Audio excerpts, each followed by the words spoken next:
Welcome to another edition of Danny's Hot Takes. Today we'll be reviewing the 40K 9th edition rule set, and specifically we'll be going over the morale phase. The morale phase.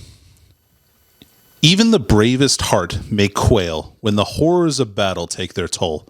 With peril looming on all sides and their comrades falling one by one, only the heroic, the monstrous, or the hopelessly insane will stand their ground.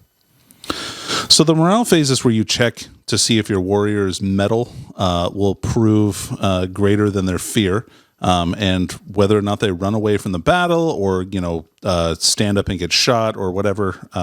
The point is that sometimes you lose enough models and your guys will run away or they'll do something dumb and they'll be removed from the battlefield.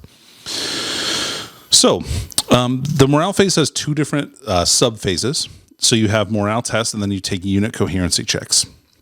So morale tests you start with the player whose turn it is, and you alternate selecting a unit from their army that has had any models destroyed this turn and taking morale tests for it.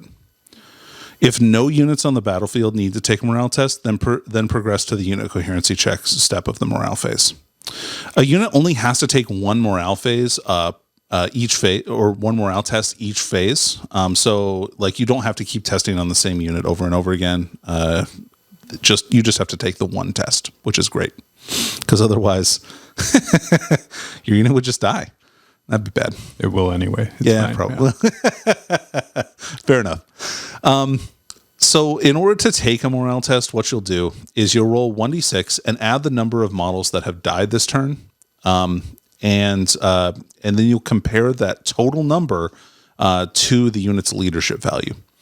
So for every point that that your check surpasses the unit's best leadership value, you'll lose an additional. It doesn't matter if you fail the check at all. You'll lose one model. Sorry, I got roped into old rules there. My bad. I know.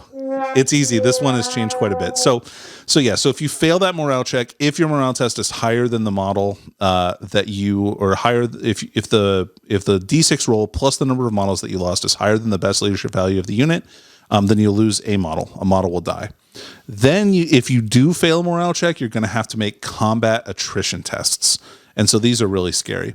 So you roll 1d6 for each model in the unit, subtracting 1 from the roll if the unit is below half strength, which is what we talked about during the basic rule section. That means that they're below half the starting number of models in that started the game in that unit.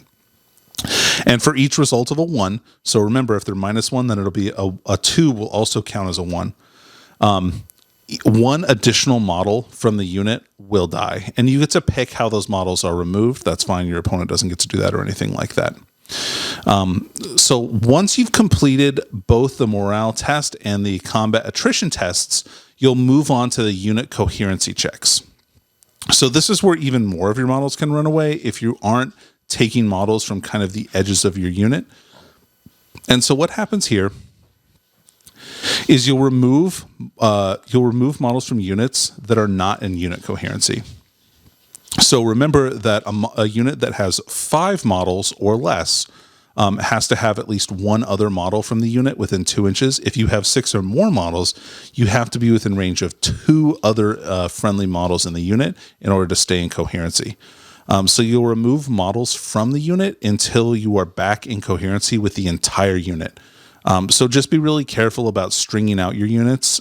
One way that I found that's a really good way to make sure that you keep your models in coherency if you have a big unit is to kind of make a bunch of triangles, so that your one model will always have 2 other buddies around him. The buddy system. It works in 40K too. Some accountability buddies. That's right. Accountability buddies.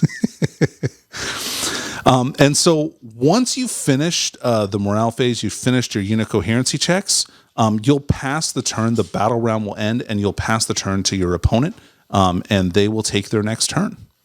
And so that completes the morale phase.